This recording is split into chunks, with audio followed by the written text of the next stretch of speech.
Minister Blair has suggested that there is a significant deficit of approximately 7,000 military housing units and noted that there is not enough resources to construct new units on Crown land. Yet the minister proceeds to let billions of dollars of the defense budget lapse year over year and make over $1 billion in cuts.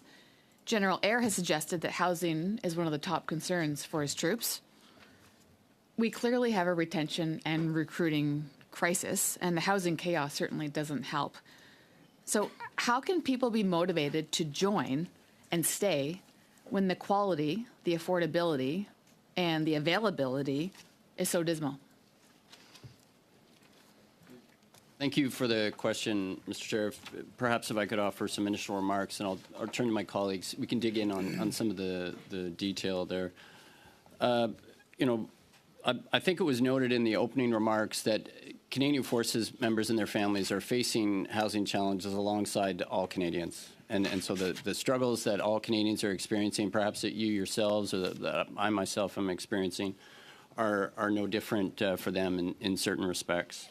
I think my colleague from Chief Military Personnel can speak a little bit more to the supports that are being provided to allow for the differences. You know, the nature of the service is obviously different, and so there are supports in place to respond to that. From an investment perspective, investments are being made in new construction and new housing. I'll let Serge speak to that in a little bit more detail. But you know, at the same time, it is a challenging time. There's no denying that, but that's the job that we have ahead of us here, and that's what we have to deliver on.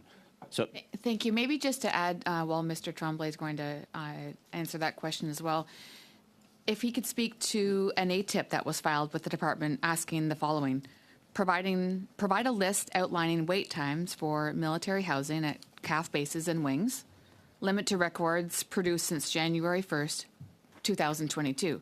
Final drafts only. My concern is that only 2 bases were included, Esquimalt and Greenwood.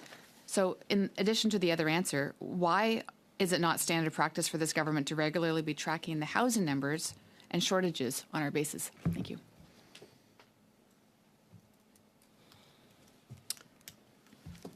Thank you for the question. I am unaware, so I will unfortunately have to get back to you on the details for that particular ATIP. I'm not familiar with the details. I will tell you that it is standard practice for us to track wait times regularly on an operational basis, but we don't historically keep records over time as far as it's serving the purposes of our operations. It helps. Maybe sorry to interrupt you, but just with that specific comment, as of the 16th of October 2023, there was approximately 4,500 CAF members on the CFHA waitlist for military housing. To your knowledge, has this number decreased at all over the past month and a half? Could you please repeat? Sorry. Certainly. The 16th of October 2023, 4,500 CAF members were on the CFHA waitlist. Right. So I'd like to begin by elaborating that our wait lists are divided into 2 different groups. There's a Priority 1 wait list and there's a Priority 2 wait list. Priority 1 are for regular force members and regular force members who are moving at the cost of Crown to go to a new location, who have yet to find a new house in their new location. The Priority 2 wait list are for people who are already in that location, have a solution in hand, but would like to change their situation and moved into Crown housing. So while the number remains 1,500, I would focus on the Priority 1 wait list, which was those people who are looking for houses. At this moment in time, the Priority 1 wait list is 1,398 applicants as of the 26th of October of this year. Thank you.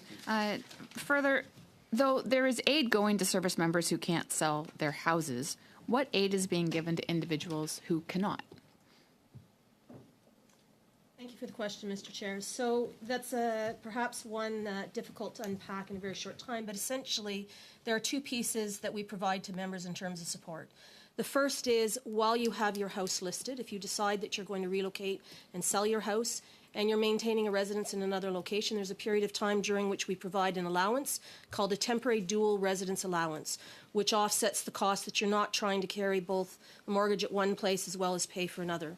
The second that comes into play is the fact that if you decide not to sell your house, then there is also a benefit that we will provide you. We call it a real estate incentive, acknowledging that you're actually saving us money by not selling a house because we're not having to pay the costs for legal and real estate.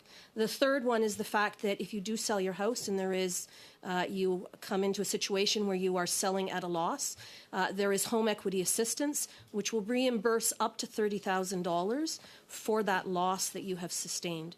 So all of those measures are all endeavored to try and minimize the impact that members might experience in what is obviously a significant transaction for them. Thank you, Brigadier General. Given Minister Blair's comments on the committee that with regards to your opening comments about the housing differential, can you speak to the expected timeline for full implementation? So the Canadian Forces housing differential was fully implemented as of the 1st of July. What we were not able to deliver as of the 1st of July was the programming for our pay system. That has now been completed, and we're delivering not only the Canadian Forces housing differential to members, but also the programming that allows us to deliver the provisional post-living differential to members. Again, the limiting factor was just that there wasn't the capacity to reprogram our pay system, given that this had a number of complexities to it. Awesome. Thank you. Thank you.